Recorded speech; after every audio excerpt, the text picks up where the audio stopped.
저는 올해 75인 김수미입니다. 남편을 일찍 여의고 혼자 아들 하나 키우느라 평생을 악착같이 살았죠. 새벽 5시면 일어나서 식당 일도 하고 청소 일도 하고 못 해본 일이 없었습니다.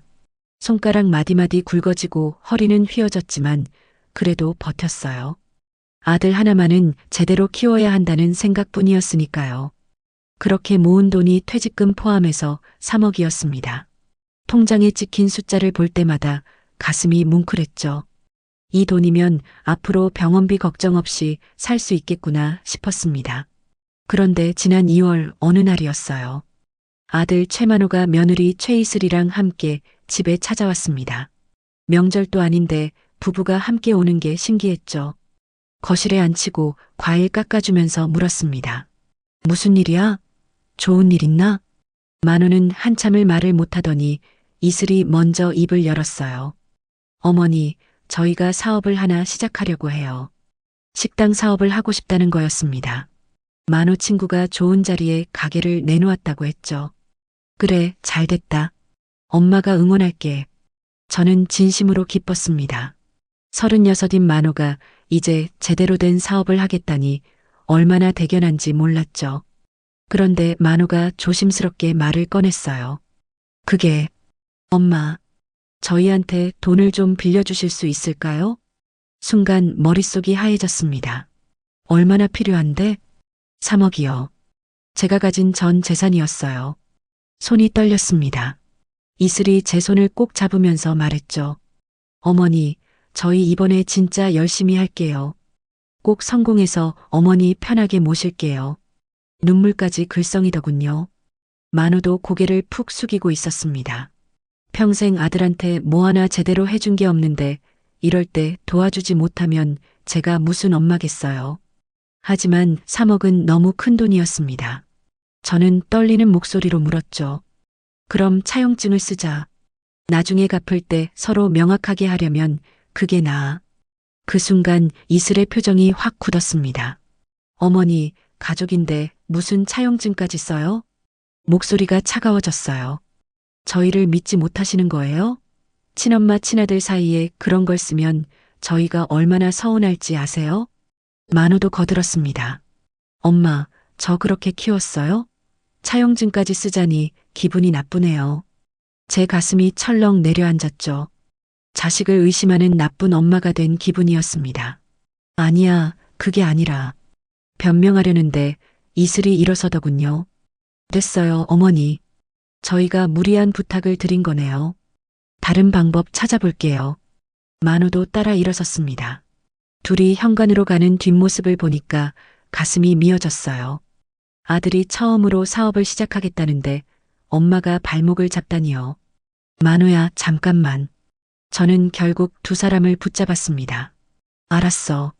차용증은 안 쓸게. 대신 꼭 식당 사업에만 쓰는 거다. 이슬의 얼굴이 환하게 펴졌어요. 어머니, 감사해요. 진짜 열심히 해서 빨리 갚을게요. 만호도 저를 꼭 안아줬죠. 엄마, 고마워. 내가 꼭 성공해서 은혜 갚을게. 다음 날 바로 은행에 갔습니다. 통장에서 3억을 빼서 만호 계좌로 이체했죠. 30년 넘게 모은 돈이 순식간에 사라졌습니다. 통장 잔액이 몇백만 원으로 줄어드는 걸 보니까 불안했어요. 하지만 아들이 잘 될 거라고, 곧 돌려받을 거라고 스스로를 다독였습니다. 집으로 돌아오는 길이 유난히 무겁게 느껴졌어요. 왠지 모를 불안감이 가슴 한구석을 짓눌렀습니다. 하지만 곧 털어냈죠. 아들을 믿어야 한다고, 의심하면 안 된다고 생각했습니다. 그날 밤 잠이 오질 않았어요. 천장만 바라보다가 새벽이 되었습니다. 이상하게 가슴이 답답했죠. 하지만 아들이 잘 될 거라는 기대감으로 그 불안을 억눌렀습니다. 며칠 후 만호한테서 연락이 왔어요. 엄마, 돈 잘 받았어. 다음 주부터 가게 인테리어 들어간대. 그 말을 듣고 나서야 조금 마음이 놓였습니다. 역시 아들을 믿길 잘했다고 생각했죠. 인테리어가 시작됐다는 소식을 들은 지 한 달쯤 지났을 때였습니다. 길을 걷다가 우연히 만호를 봤어요. 그런데 이상했죠. 새 외제차에서 내리는 만호의 모습이 보였습니다. 검은색 반짝이는 차였어요. 식당 사업 시작한다던 아들이 왜 고급차를 몰고 다니는 건지 이해가 안 됐습니다. 집에 와서 바로 전화를 걸었죠. 만우야, 엄마야. 오늘 너 봤는데 차 바꿨더라? 만우는 잠깐 뜸을 들이더니 대답했습니다. 아, 그거요? 사업하려면 차도 좀 괜찮은 걸 타야 신용이 생기잖아요. 뭔가 석연치 않았어요. 그래도 그렇지, 사업 시작도 안 했는데. 엄마, 너무 간섭하지 마세요. 저도 다 계획 있어서 하는 거예요. 목소리에 짜증이 묻어났습니다. 예전 같으면 이렇게 말하지 않았을 만우였죠. 전화를 끊고 나니 마음이 불편했습니다. 일주일 후에는 더 이상한 일이 있었어요. 이슬의 SNS를 우연히 봤는데 명품 가방 사진이 올라와 있었습니다. 백화점에서 찍은 사진이었죠. 가격표는 안 보였지만 제가 봐도 비싼 티가 확 났어요. 댓글에는 친구들이 부러워하는 글들이 잔뜩 달려 있었습니다. 다음 날도 그 다음 날도 새로운 사진들이 올라왔죠. 고급 레스토랑에서 찍은 음식 사진, 해외여행 가는 공항 사진까지. 저는 참다 못해 다시 전화를 했습니다. 만우야, 식당은 언제 오픈하는 거야? 엄마가 구경 좀 가고 싶은데. 아직 공사 중이에요. 생각보다 시간이 좀 걸리네요. 그래. 그럼 주소라도 가르쳐줘. 엄마가 한번 가볼게. 만우는 말끝을 흐렸습니다. 엄마 바빠서 그러니까 너무 간섭하지 마세요. 완성되면 제가 모시고 갈게요. 또 그 차가운 말투였어요. 명절이 다가왔습니다. 추석이었죠. 당연히 만호 부부가 올 거라고 생각했어요. 차례상도 정성껏 차렸습니다. 만호가 좋아하는 음식들로 가득 채웠죠. 하지만 아침이 되도록 연락이 없었습니다. 제가 먼저 전화를 걸었어요. 만호야, 너희 언제 와? 엄마가 음식 다 준비했는데. 아, 엄마. 죄송한데 저희 오늘 처가 먼저 가기로 했어요. 심장이 철렁했습니다. 그럼 저녁이라도 와. 엄마 혼자 차례 지내기 싫어. 그것도 힘들 것 같아요. 처가에서 일 도와드려야 해서요. 그래도 엄마 지금 바빠요. 끊을게요. 전화가 뚝 끊겼습니다. 저는 혼자 텅 빈 집에서 차례를 지냈어요. 만호 아빠 사진 앞에 앉아서 한참을 울었습니다. 여보, 우리 아들 이렇게 키운 게 아닌데 말이죠. 그 후로도 몇 번이나 전화를 했지만 만호는 번번이 바쁘다는 핑계만 댔습니다. 지금 손님 받는 중이에요.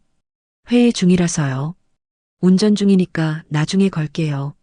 나중에 건다던 전화는 오지 않았죠. 석 달, 넉 달이 지나갔습니다. 돈을 빌려준 지 벌써 반년이 됐어요. 이자 한 푼 들어온 적 없었습니다.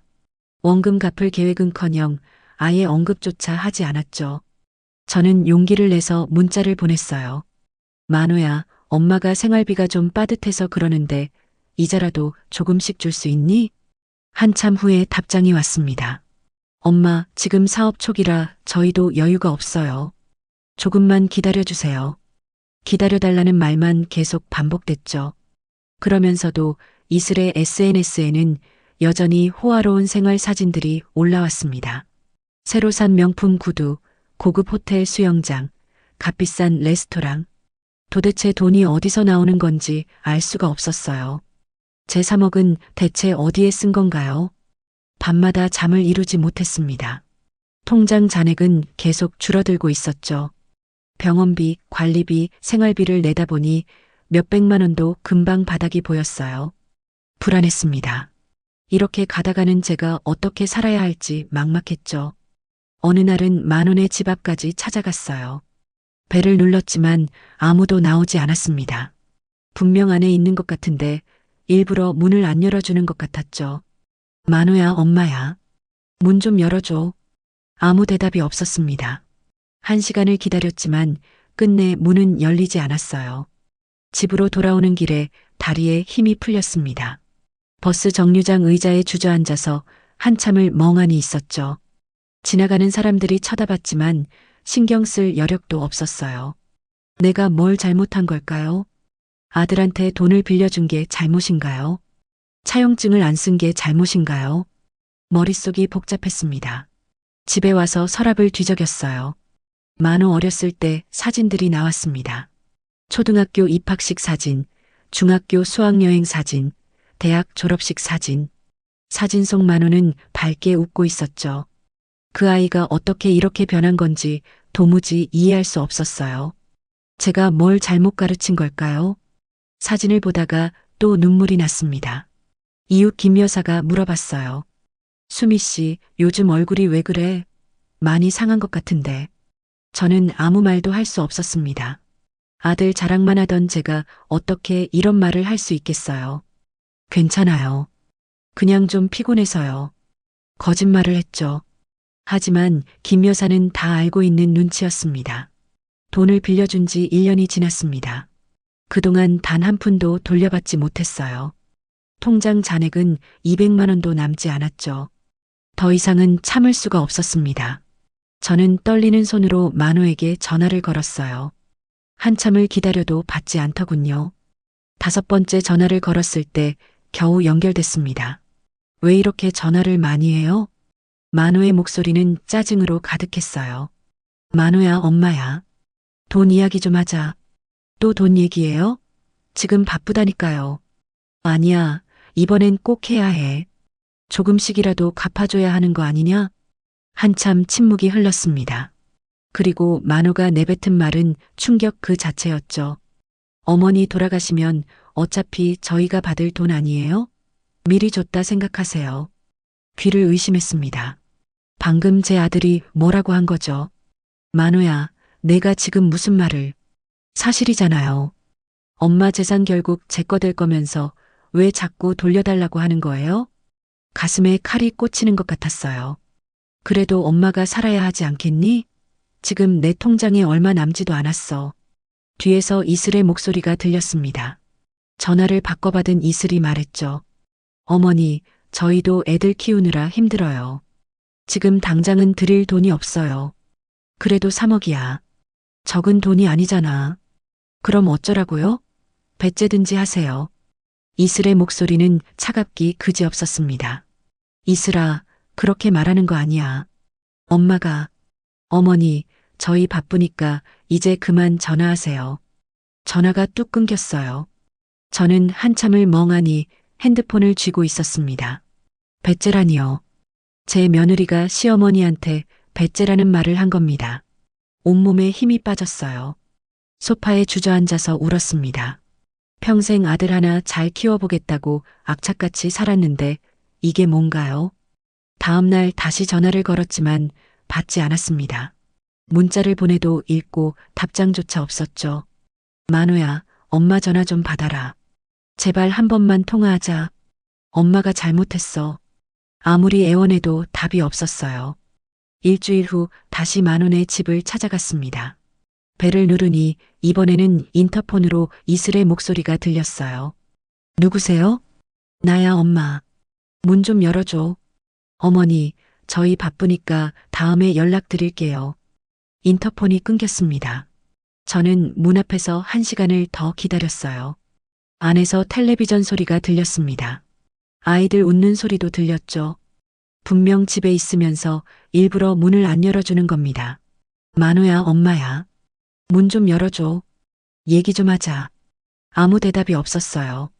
지나가던 이웃 사람이 저를 이상하게 쳐다봤습니다. 부끄러웠죠. 하지만 포기할 수 없었어요. 제발 한 번만 문 열어줘. 목이 쉬도록 불렀지만 끝내 문은 열리지 않았습니다. 집으로 돌아와서 핸드폰을 확인했어요. 만호가 제 번호를 차단한 게 분명했습니다. 전화도 안 되고 문자도 안 나가더군요. 제가 할 수 있는 게 아무것도 없었어요. 밤에 잠을 잘 수가 없었습니다. 천장만 뚫어져라 쳐다보다가 새벽이 됐죠. 아침이 되면 어제 일이 꿈이었으면 좋겠다고 생각했어요. 하지만 현실이었습니다. 며칠 동안 밥을 제대로 먹지 못했어요. 입맛이 없었죠. 물만 마셨습니다. 몸무게가 확 빠졌어요. 거울을 보니 제 얼굴이 무섭게 보였습니다. 눈은 푹 꺼지고 뺨은 쏙 들어갔죠. 이웃 김 여사가 집에 찾아왔어요. 수미 씨, 뭐 큰일이라도 난 거야? 얼굴이 왜 그렇게 됐어? 저는 더 이상 숨길 수가 없었습니다. 김 여사, 목이 메었어요. 아들한테 돈을 빌려줬는데 안 갚아요. 김 여사는 놀란 표정을 지었습니다. 얼마나 빌려줬는데? 3억이요. 뭐? 3억? 김 여사의 목소리가 커졌죠. 저는 그동안 있었던 일들을 다 털어놨습니다. 차용증도 안 쓰고 빌려준 것, 연락도 안 되는 것, 배째라는 말까지 들은 것. 다 말하고 나니까 눈물이 왈칵 쏟아졌어요. 김 여사가 제 손을 꼭 잡아줬습니다. 수미 씨, 그게 무슨 자식이야? 그건 사람도 아니야. 제가 자식을 잘못 키웠어요. 다 제 잘못이에요. 아니야, 내 잘못이 아니야. 그놈이 나쁜 놈이지. 김 여사는 한참을 저를 달래줬죠. 잔액 190만 원. 이 돈으로 앞으로 어떻게 살아야 할까요? 한 달 생활비도 안 되는 돈이었습니다. 두렵고 막막했죠. 제 인생이 이렇게 끝나는 건가 싶었어요. 하지만 울고만 있을 수는 없었습니다. 뭔가 해야 했어요. 그냥 당할 수만은 없었죠. 3억은 제 평생이 담긴 돈이었습니다. 하루하루가 지옥 같았어요. 아침에 눈 뜨는 게 무서웠습니다. 오늘은 또 무슨 일이 생길까? 어떻게 살아야 할까? 매일 그런 생각뿐이었죠. 만호 생각만 하면 가슴이 미어졌어요. 하지만 동시에 분노도 치밀어 올랐습니다. 그렇게 한 달을 보냈습니다. 밥을 제대로 먹지 못하고 잠도 설치다 보니 몸이 이상해지기 시작했어요.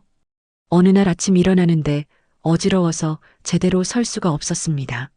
화장실 가려다가 그만 쓰러지고 말았죠. 바닥에 쿵 소리를 내며 넘어졌어요. 한참을 누워 있다가 겨우 일어났습니다. 온몸이 욱신거렸죠. 거울을 보니 이마에 멍이 들어 있었어요. 이러다 큰일 나겠다 싶어서 병원에 갔습니다. 의사 선생님이 이것저것 검사를 했죠. 혈압도 재고 피도 뽑고 엑스레이도 찍었어요. 일주일 후 결과를 들으러 갔습니다. 의사 선생님의 표정이 심각했어요. 어르신 건강이 많이 안 좋으세요. 심장에 문제가 있다고 했습니다. 스트레스와 영양 부족으로 심장 기능이 약해졌대요. 지금 당장 수술을 받으셔야 합니다. 이대로 두면 위험해요. 머리가 하얘졌죠. 수술이요? 네, 빨리 하실수록 좋아요. 늦어지면 더 큰 문제가 생길 수 있습니다. 손이 떨렸습니다. 비용은 얼마나 들까요? 수술비와 입원비 합쳐서 2천만 원 정도 예상하시면 됩니다. 2천만 원. 제 통장에는 100만 원도 남지 않았는데 말이죠. 선생님, 수술 안 하면 안 될까요? 의사 선생님이 안타까운 표정으로 고개를 저었어요. 어르신, 생명이 달린 문제예요. 꼭 하셔야 합니다. 병원에서 나와 벤치에 앉았습니다. 하늘을 봤죠. 구름 한 점 없이 맑은 날씨였어요. 이렇게 좋은 날씨인데 제 마음은 칠흑같이 어두웠습니다. 2천만 원을 어디서 구하죠?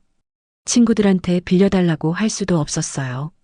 다들 저처럼 힘들게 사는 노인들 뿐이었으니까요.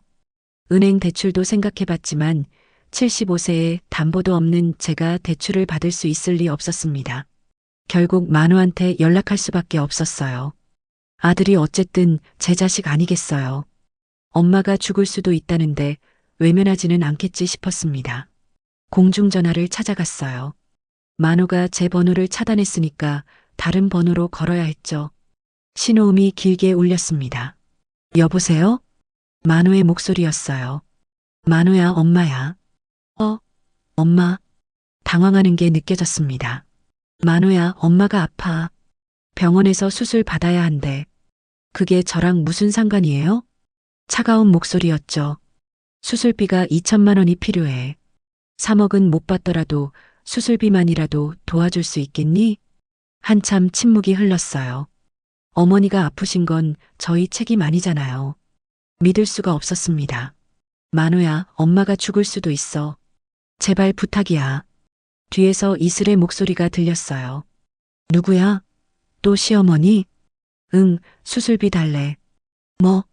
2천만 원? 말도 안 돼. 우리도 애들 학원비에 생활비에 힘들다고. 전화기 너머로 이슬의 목소리가 또렷하게 들렸습니다. 만호가 다시 말했죠. 엄마, 들으셨죠? 저희도 애들 키우느라 힘들어요. 도와드릴 형편이 안 돼요. 그래도 내 엄마잖아. 죽을 수도 있다니까. 목소리가 떨렸어요. 그건 어쩔 수 없는 거 아니에요? 저희가 어머니 병을 만든 것도 아니고. 가슴이 무너져 내렸습니다. 만호야. 엄마, 저 바빠요. 끊을게요. 전화가 끊겼어요. 저는 공중전화 부스에서 한참을 울었습니다. 지나가는 사람들이 쳐다봤지만 신경 쓸 겨를이 없었죠. 제 아들이 이럴 수 있나요? 친엄마가 죽을 수도 있다는데 이렇게 차갑게 굴 수 있나요? 집으로 돌아오는 길이 멀게만 느껴졌어요. 다리가 후들거려서 제대로 걸을 수가 없었습니다. 한 걸음 한 걸음 걷는 게 고통이었죠. 집에 도착해서 소파에 쓰러지듯 앉았어요. 온몸에 힘이 하나도 없었습니다. 이대로 죽는 건가 싶었죠. 그날 저녁 김 여사가 찾아왔어요. 수미 씨, 밥 먹었어? 내가 반찬 좀 만들어 왔어. 문을 열어주니 김 여사가 깜짝 놀랐습니다. 수미 씨, 얼굴이 왜 그래? 무슨 일 있어? 저는 더 이상 참을 수가 없었어요. 김 여사 앞에서 와락 울음을 터뜨렸습니다. 김 여사, 저 이제 죽을 것 같아요. 김 여사가 황급히 저를 부축했죠. 소파에 앉혀놓고 물을 떠다 줬어요. 저는 병원에서 들은 이야기를 다 했습니다. 수술을 받아야 하는데 돈이 없다는 것, 만호한테 부탁했지만 거절당했다는 것, 다 말하고 나니까 정말 모든 게 끝난 것 같았어요. 김 여사의 눈에도 눈물이 맺혔습니다. 그 나쁜 놈들, 어떻게 그럴 수가 있어? 제가 자식을 잘못 키웠어요. 다 제 잘못이에요. 아니야, 내 잘못이 아니야. 김 여사가 제 손을 꼭 잡았죠. 수미 씨, 그냥 당하고 있으면 안 돼. 뭔가 해야 해. 뭘 할 수 있겠어요. 차용증도 없는데. 차용증 없어도 방법이 있어.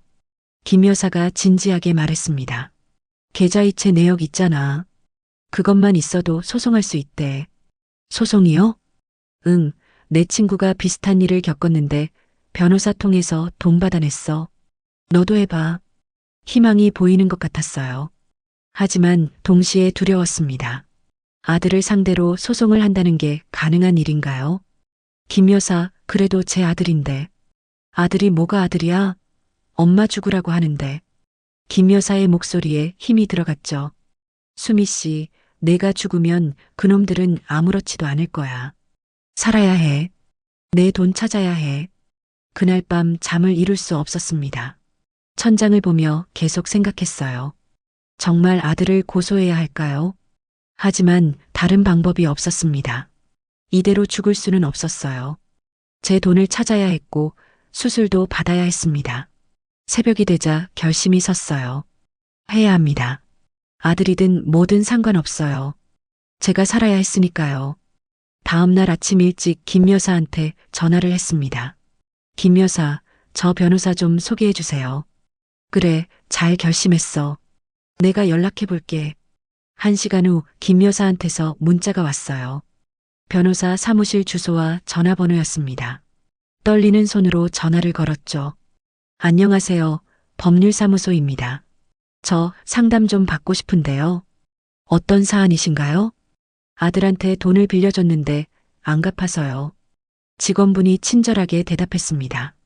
오늘 오후 3시에 오실 수 있으세요? 네, 갈게요. 약속 시간까지 몇 시간이 남았어요. 저는 집에서 서류를 정리했습니다. 계좌이체 내역을 출력했죠. 3억이 만호 계좌로 들어간 기록이 선명하게 찍혀 있었어요. 만호와 주고받은 문자 메시지도 캡처했습니다. 돈 갚아달라는 제 문자, 조금만 기다리라는 만호의 답장. 그리고 가장 중요한 건 녹음 파일이었어요. 사실 저는 만호와 통화할 때마다 녹음을 해뒀습니다. 혹시 모를 일이 생길까봐 미리 준비해둔 거였죠. 어머니 돌아가시면 어차피 저희가 받을 돈 아니에요? 배째든지 하세요. 어머니가 아프신 건 저희 책임 아니잖아요. 녹음을 다시 들으니 가슴이 미어졌습니다. 하지만 이게 증거였어요. 오후 2시쯤 집을 나섰습니다. 변호사 사무실은 역 근처에 있었죠. 버스를 2번 갈아타고 도착했어요. 건물 3층에 법률사무소라는 간판이 보였습니다. 문을 열고 들어가니 직원분이 반갑게 맞아줬어요. 김수미 어르신이시죠? 잠시만 기다려주세요. 대기실에서 기다리는데 가슴이 쿵쾅거렸습니다. 정말 제대로 하는 일인지 자꾸만 의심이 들었어요. 10분쯤 지나서 변호사님을 만났습니다. 50대쯤 돼 보이는 남자분이었죠. 어르신 앉으세요. 편하게 말씀해 주시면 됩니다. 저는 처음부터 차근차근 설명했어요. 만호가 사업자금으로 3억을 빌려달라고 한 것. 차용증을 쓰자고 했지만 가족인데 왜 그러냐며 거절한 것. 계좌이체로 돈을 빌려준 것. 1년이 지나도 한 푼도 안 갚은 것. 배째라는 말까지 들은 것. 수술이 필요한데 도와달라고 했지만 거절당한 것까지 다 말하고 나니 눈물이 났습니다. 변호사님이 휴지를 건네줬어요. 어르신 많이 힘드셨겠어요. 변호사님, 차용증이 없어도 되나요? 네, 가능합니다. 계좌이체 내역이 명확하니까요. 변호사님이 제가 가져온 서류들을 살펴봤습니다. 이체 내역도 있고 문자 메시지도 있고 통화 녹음까지 있네요. 고개를 끄덕이며 말을 이었죠. 증거가 충분합니다. 승소 가능성이 높아요. 가슴이 두근거렸어요. 정말요? 네, 민사소송 진행하시면 됩니다. 그런데 비용이 얼마나 들까요? 가장 걱정되는 부분이었죠. 소송 비용은 착수금과 성공보수로 나뉩니다. 일단 착수금은 200만 원 정도 예상하시면 돼요. 200만 원. 제 통장에 남은 돈이 거의 없는데 말이에요. 표정이 어두워졌나 봅니다. 변호사님이 말했어요. 어르신, 일단 소송에서 이기면 소송 비용까지 상대방한테 청구할 수 있어요. 그러니 너무 걱정 마세요. 그럼 제가 승소하면 아들이 소송 비용도 내는 건가요? 그렇습니다. 원금의 이자, 소송 비용까지 다 받으실 수 있어요. 조금 안심이 됐습니다. 변호사님, 그런데 정말 제가 이길 수 있을까요? 증거가 이렇게 확실한데 질 이유가 없습니다. 걱정 마세요. 변호사님의 말에 용기가 났어요. 그럼 소송 진행하겠습니다. 좋은 결정하셨어요. 제가 최선을 다해 도와드리겠습니다. 서류 작성을 시작했습니다. 변호사님이 하나하나 설명해 주면서 진행했죠. 여기 서명하시고 여기도 도장 찍어주세요. 손이 떨렸지만 또박또박 이름을 썼습니다. 김수미. 제 이름을 쓰는데 묘한 기분이 들었어요. 평생 아들을 위해 살았는데 이제 아들을 고소하는 서류에 제 이름을 쓰고 있다니요. 서류 작성이 끝나고 변호사님이 말했습니다. 소송 들어가기 전에 한 번 더 기회를 드리는 게 좋겠어요. 무슨 말씀이세요? 내용 증명을 보내는 겁니다. 법적으로 돈을 갚으라고 공식적으로 통보하는 거죠. 그럼 만호가 갚을까요? 잘 모르겠지만 일단 기회는 줘야죠. 그래야 나중에 법정에서도 유리합니다. 변호사님 말이 맞았어요. 마지막 기회를 주는 게 맞다고 생각했습니다. 그럼 내용 증명 보내주세요. 알겠습니다. 일주일 안에 발송하겠습니다. 사무실을 나서는데 다리가 후들거렸어요. 정말 시작된 겁니다. 제 아들을 상대로 한 싸움이요. 집으로 돌아오는 길에 김 여사한테 전화를 했습니다. 김 여사, 변호사님 만나고 왔어요. 어땠어? 잘 됐어? 네, 승소 가능성 높대요. 소송 진행하기로 했어요. 잘했어, 수미 씨. 이제 내 돈 찾을 수 있을 거야. 김 여사의 목소리에 힘이 실렸죠. 집에 와서 소파에 앉았습니다. 창밖을 바라봤어요. 해가 지고 있었습니다. 붉은 노을이 하늘을 물들이고 있었죠. 이 싸움이 끝나면 저도 새로운 삶을 시작할 수 있을까요? 일주일 후 변호사님한테서 연락이 왔습니다. 어르신, 내용 증명 발송했습니다. 감사합니다, 변호사님. 이제 상대방 반응을 기다려야 해요. 보통 일주일 정도 지켜봅니다. 만호가 내용 증명을 받으면 어떤 반응을 보일까요? 놀랄까요? 화낼까요? 아니면 무시할까요? 궁금하기도 했고 두렵기도 했습니다. 사흘이 지났어요. 변호사님한테서 전화가 왔죠. 어르신, 상대방이 내용 증명을 수령했다고 나오네요. 그럼 만호가 연락 올까요? 글쎄요, 기다려봐야죠. 하루, 이틀, 사흘이 지났습니다. 만호한테서 아무 연락이 없었어요. 대신 이상한 소문이 들려왔습니다. 친척 중 한 명이 전화를 했어요. 수미 씨, 만호한테 들었는데 무슨 일이야? 무슨 소리예요? 만호가 그러는데 엄마가 미쳤대. 돈도 안 빌려준 걸 빌려줬다고 우기고 소송까지 하겠다고 얼어붙었습니다. 만호가 거짓말을 하고 있었어요. 아니에요. 제가 정말 3억을 빌려줬어요. 증거도 다 있어요. 그래. 만호 말만 듣고 전화한 건데. 미안해. 친척은 어색하게 전화를 끊었습니다. 만호가 친척들한테 저를 험담하고 다니는 게 분명했어요. 화가 났습니다. 거짓말까지 하면서 저를 나쁜 사람으로 만드는 만호. 더 이상 제 아들이 아니었어요. 변호사님한테 전화를 걸었습니다. 변호사님, 만호가 친척들한테 거짓말을 하고 다녀요. 어르신, 신경 쓰지 마세요. 법정에서 진실이 밝혀질 겁니다. 빨리 소송 진행해 주세요. 알겠습니다. 바로 준비하겠습니다. 이제 돌이킬 수 없는 강을 건넜습니다. 끝까지 가야 했어요. 제 돈을 찾을 때까지요. 변호사님이 법원에 소장을 접수했습니다. 정식으로 민사소송이 시작된 거였죠. 어르신, 이제 법원에서 날짜 잡아서 연락 올 겁니다. 얼마나 걸릴까요? 한 달에서 2달 정도 예상하시면 됩니다. 생각보다 오래 걸리는구나 싶었어요. 하지만 참을 수밖에 없었습니다. 기다리는 동안 건강은 계속 나빠졌어요. 가끔 가슴이 답답하고 숨이 차올랐죠. 병원에서는 계속 수술을 권했지만 돈이 없으니 어쩔 도리가 없었습니다. 김 여사가 반찬을 갖다 주면서 걱정했어요. 수미 씨, 얼굴이 왜 이렇게 창백해? 병원 가봤어? 응, 갔는데 일단 버티고 있어. 소송 끝나면 바로 수술 받아야 해. 그래야죠. 일단 돈부터 받아야 하니까. 한 달 반쯤 지났을 때 법원에서 우편물이 왔습니다. 떨리는 손으로 봉투를 뜯었어요. 재판 기일 통지서였죠. 다음 달 15일 오전 10시. 드디어 법정에 서는 날이 정해진 겁니다. 변호사님한테 바로 전화를 걸었습니다. 변호사님, 재판 날짜 나왔어요. 저도 방금 확인했습니다. 그날 법원에서 뵙겠습니다. 제가 뭘 준비해야 하나요? 특별히 준비하실 건 없어요. 편안한 마음으로 오시면 됩니다. 재판 날까지 2주가 남았어요. 매일매일이 더디게 흘러갔습니다.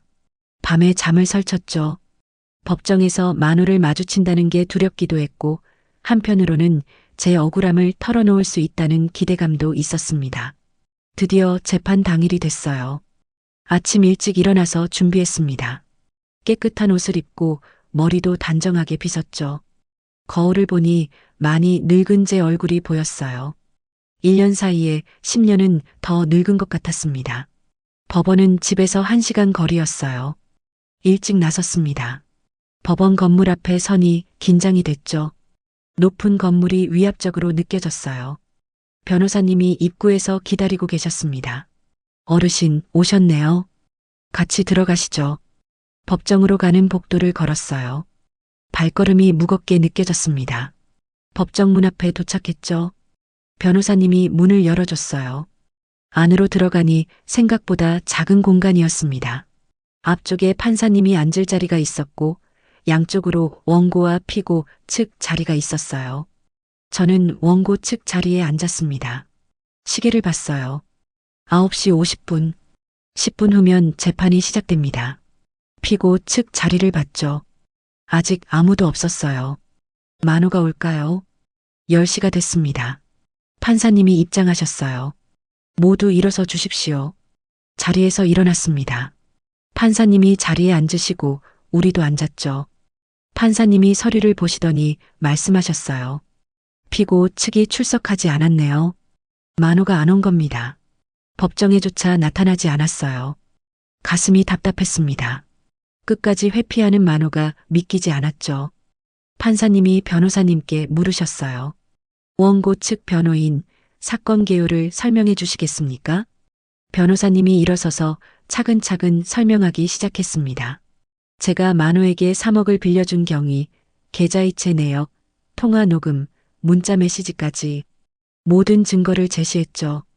판사님은 서류를 꼼꼼히 살펴보셨어요. 녹음 파일도 들으셨습니다. 어머니 돌아가시면 어차피 저희가 받을 돈 아니에요? 법정의 만호의 목소리가 울려 퍼졌어요. 창피했습니다. 제 아들이 이런 말을 했다는 게요. 판사님의 표정이 굳어졌어요. 배째든지 하세요. 이슬의 목소리도 흘러나왔죠. 판사님이 녹음을 멈추고 물으셨습니다. 원고께서는 피고에게 금전을 대여한 것이 명확하고 피고는 이를 변제하지 않았다는 것이 증거로 확인됩니다. 변호사님이 대답했어요. 그렇습니다, 판사님. 피고 측이 출석하지 않았으니 변론 없이 진행하겠습니다. 판사님은 잠시 서류를 더 보시더니 말씀하셨어요. 원고의 청구를 인용합니다. 제가 이긴 겁니다. 믿기지 않았어요. 판사님이 계속 말씀하셨죠. 피고는 원고에게 원금 3억 원과 대여일로부터의 법정이자를 합산한 금액을 지급하라. 법정이자를 계산하면 총 3억 5천만 원 정도 됩니다. 3억 5천만 원. 제가 빌려준 돈보다 5천만 원이 더 많았어요. 소송 비용은 피고가 부담합니다. 판사님이 판결문을 정리하셨어요. 이상으로 선고를 마치겠습니다. 재판이 끝났습니다. 저는 멍하니 앉아 있었죠. 변호사님이 제 어깨를 두드렸어요. 어르신, 이기셨어요. 축하드립니다. 정말요? 제가 이긴 거예요? 네, 완벽한 승소입니다. 눈물이 났어요. 1년 넘게 참았던 눈물이 왈칵 쏟아졌습니다. 법정을 나와 복도에 앉았어요. 한참을 울었죠. 억울했던 일들이 주마등처럼 스쳐 지나갔습니다. 변호사님이 옆에 앉아서 기다려 주셨어요. 어르신, 이제 강제 집행 절차를 밟아야 합니다. 강제 집행이요? 네, 피고가 자발적으로 돈을 안 갚으면 재산을 압류하는 겁니다. 그게 가능한가요? 물론입니다. 판결문이 나왔으니까 법적으로 가능해요. 며칠 후 변호사님한테서 연락이 왔습니다. 어르신, 피고 측 재산 조회 결과가 나왔습니다. 어떻게 나왔어요? 고급 외제차가 한 대 있고요. 명품들도 상당히 많이 있네요. 제 3억으로 산 것들이었죠. 분노가 치밀어 올랐어요. 차는 경매로 넘기고 명품들은 압류 처분하겠습니다. 그렇게 해주세요. 참, 은행 계좌도 압류했습니다. 잔액이 500만 원 정도 있더군요. 하나씩 만호의 재산이 압류되기 시작했습니다. 일주일 후 변호사님이 또 연락했어요. 어르신, 차량 경매 진행됐습니다. 얼마에 팔렸나요? 5천만 원에 낙찰됐어요. 그 돈이 제 계좌로 들어왔죠. 명품들도 하나씩 처분됐습니다. 가방, 시계, 구두까지 총 2천만 원 정도의 가치가 나왔어요. 한 달 동안 차근차근 돈이 모였습니다. 결국 3억 5천만 원을 모두 회수했어요. 은행 통장을 보는데 눈물이 났습니다. 1년 반 만에 제 돈을 찾은 겁니다. 아니, 제 돈보다 더 많이 받았죠. 변호사님한테 전화를 걸었어요. 변호사님, 정말 감사합니다. 천만에요, 어르신. 당연한 권리를 찾으신 겁니다. 변호사님 아니었으면 못 찾았을 거예요. 어르신이 증거를 잘 챙겨두신 덕분입니다. 전화를 끊고 통장을 또 봤어요. 3억 5천만 원. 이제 수술도 받을 수 있고 앞으로도 걱정 없이 살 수 있을 것 같았습니다. 돈을 회수한 다음 날 바로 병원에 갔습니다. 의사 선생님께 수술 일정을 잡았어요. 어르신, 잘 결정하셨어요. 빨리 하시는 게 좋습니다. 네, 선생님. 이제 준비됐어요. 2주 후 수술을 받기로 했죠. 수술비 2천만 원을 입금했습니다. 1년 반 전에는 상상도 못했던 일이에요. 그때는 이 돈조차 없어서 죽을 뻔했으니까요. 수술날이 다가왔어요. 김 여사가 병원까지 따라와 줬습니다. 수미 씨, 걱정하지 마. 잘 될 거야. 고마워요, 김 여사. 정말 고마워요. 김 여사가 없었으면 여기까지 못 왔을 겁니다. 수술은 5시간 걸렸어요. 무사히 끝났다는 소식을 들었을 때 김 여사가 울었다고 하더군요. 일주일 입원하고 퇴원했습니다. 몸 상태가 많이 좋아졌어요. 숨도 덜 차고 가슴 답답한 것도 사라졌죠. 집에 돌아와서 쉬고 있는데 초인종이 울렸습니다. 인터폰을 확인했어요. 만우였습니다. 1년 반 만에 보는 아들이었죠. 옆에는 이슬도 서 있었어요. 문을 열어줄까 말까 고민했습니다. 하지만 궁금했어요. 무슨 얼굴로 왔는지 보고 싶었죠. 문을 열었습니다. 만우는 예전보다 많이 초췌해 보였어요. 이슬도 화장기 없는 얼굴로 서 있었죠. 들어와. 두 사람은 조심스럽게 안으로 들어왔습니다. 거실에 앉히고 물 한 잔씩 내줬어요. 만우가 먼저 입을 열었습니다. 엄마, 죄송해요. 고개를 푹 숙이고 있었죠. 갑자기 웬일이니? 엄마, 저희가 잘못했어요. 용서해 주세요. 이슬도 거들었어요. 어머니, 저희가 정말 잘못했어요. 다시 기회를 주세요. 1년 반 전에 이렇게 나왔으면 좋았을 텐데 지금 와서 용서를 구하다니 웃기는 일이었습니다. 기회? 무슨 기회 말이니? 만우가 말했죠. 엄마, 저희 지금 정말 힘들어요. 차도 없어지고 집도 전세로 옮겼어요. 그래서 도와주세요. 조금만 도와주시면 저희가 다시 일어설 수 있어요. 믿을 수가 없었어요. 이 사람들이 정말 반성을 하는 건지 아니면 또 돈이 필요한 건지 알 수가 없었습니다. 만우야, 내가 나한테 뭐라고 했는지 기억하니? 만우는 대답하지 못했어요. 어머니 돌아가시면 어차피 저희가 받을 돈이라고 했지. 배째라고도 했고. 이슬의 얼굴이 빨개졌습니다. 엄마가 죽을 수도 있다고 했는데 도와줄 형편 안 된다고 했지. 엄마, 그때는 제가 정신이 없었어요. 정말 죄송해요. 만우가 눈물을 흘렸어요. 하지만 제 마음은 전혀 움직이지 않았습니다. 만우야, 넌 이제 내 아들이 아니야. 엄마, 나한테 그렇게 할 수 있는 사람은 내 자식이 아니야. 이슬이 다급하게 말했죠. 어머니, 그래도 피는 못 속이잖아요. 저희 용서해 주세요. 피? 그 피가 뭐가 중요해? 내가 죽어도 상관없다던 사람들이. 두 사람은 더 이상 할 말이 없는 듯 고개만 숙이고 있었어요. 저는 차갑게 말했습니다. 나가줘. 다시는 오지 마. 엄마, 제발. 나가라고 했어. 목소리에 힘을 줬죠. 만우와 이슬은 결국 일어섰습니다. 현관으로 가면서 만우가 뒤돌아봤어요. 엄마, 정말 죄송해요. 죄송하다는 말 듣고 싶지 않아. 그냥 가. 문을 닫았습니다. 두 사람이 계단을 내려가는 소리가 들렸어요. 저는 소파에 앉아서 한참을 가만히 있었습니다. 마음이 편했어요. 후회도 미련도 없었죠. 다음 날 변호사 사무실을 찾아갔습니다. 어르신, 웬일이세요? 변호사님, 유언장을 쓰고 싶어요. 유언장이요? 네, 제 아들한테는 상속 일체 안 하겠다는 내용으로요. 변호사님이 고개를 끄덕였어요. 알겠습니다. 유언장 작성해 드리겠습니다. 유언장을 쓰기 시작했습니다. 제 재산은 아들 최만호에게 상속하지 않는다. 생전 증여도 일체하지 않는다. 만약 제가 죽은 후 상속 분쟁이 생기면 이 유언장이 법적 효력을 갖는다. 또박또박 적어 내려갔어요. 어르신, 공증까지 받으시는 게 좋겠어요. 공증이요? 네, 그래야 법적으로 완벽하게 효력이 생깁니다. 그럼 공증 받겠습니다. 공증 사무소에 가서 절차를 밟았어요. 직원분이 유언장을 검토하고 도장을 찍어줬습니다. 이제 완벽했죠. 만우는 제가 죽어도 한 푼도 받지 못할 겁니다. 집에 돌아오는 길이 가벼웠어요. 할 일을 다 한 것 같았습니다. 일주일 후 김여사네 집에서 이웃들이 모였어요.